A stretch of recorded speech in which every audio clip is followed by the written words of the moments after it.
दोस्तों, आज मैं आपके लिए एक और नई कहानी लेकर आया हूँ।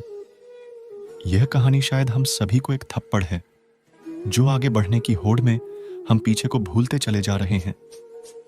ज़माना मॉडर्न हो रहा है, ठीक है, पर हम संस्कारों को भूलते जा रहे हैं। यह कहाँ तक सही है?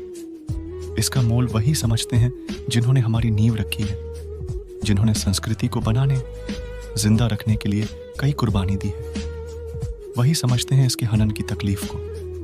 हमें अंदाजा भी नहीं कि हम अपनी आदतों के चलते कितने लोगों की भावनाओं को कुचल देते हैं। आइए एक ऐसी ही कहानी आपको बताते हैं जो मेरी बातों को चरितार्थ करती है। एक समय जब मुगलों का साम्राज्य खत्म होने को था, दिल्ली की सियासत बदल रही थी, तब सभी प्रजा घबरा कर इधर उधर शरण ले रही थी। खासकर कला क्षेत्र के लोग, सभी शायर जिन्हें पता था कि अब उनकी रोजी रोटी का भी बस अल्लाह ही मालिक है।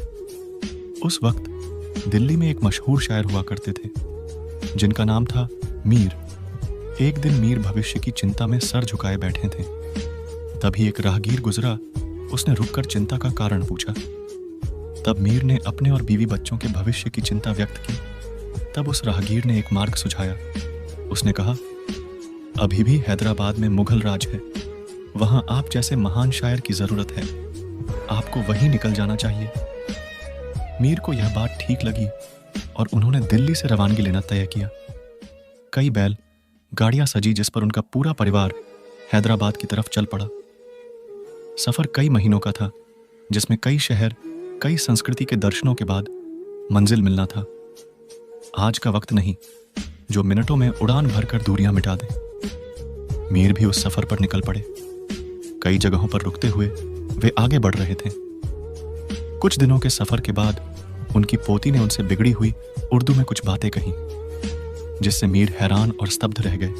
उन्हें एहसास हुआ कि रास्ते के कई संस्कृति और भाषाओं के मेल से उनकी पोती की भाषा बिगड़ गई है। उर्दू के महान शायर के लिए यह पल अत्यंत दुखदायी था।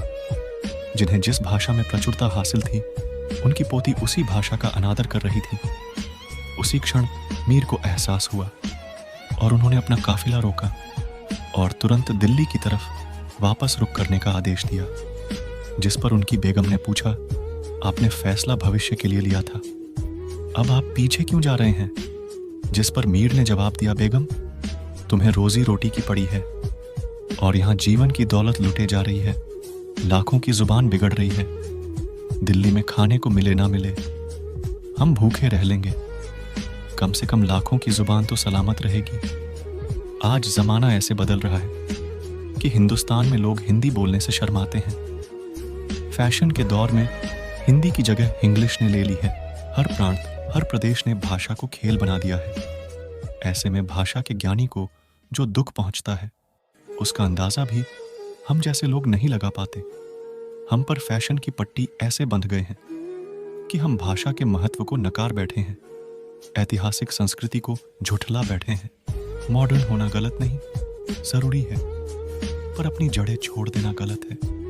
अगर हम ऐसे ही पुराने संस्कारों को भूलते रहेंगे तो हमारी नींव कमजोर हो जाएगी और हमारा पतन हो जाएगा। जिस प्रकार एक पेड़ जिस दिन अपनी जड़ों का साथ छोड़ देता है, तो वो उसी दिन अपने अस्तित्व को खत्म कर लेता है। आपको यह कहानी कैसी लगी? अगर अच्छी लगी हो तो एक प्यारा सा कमेंट कर दें।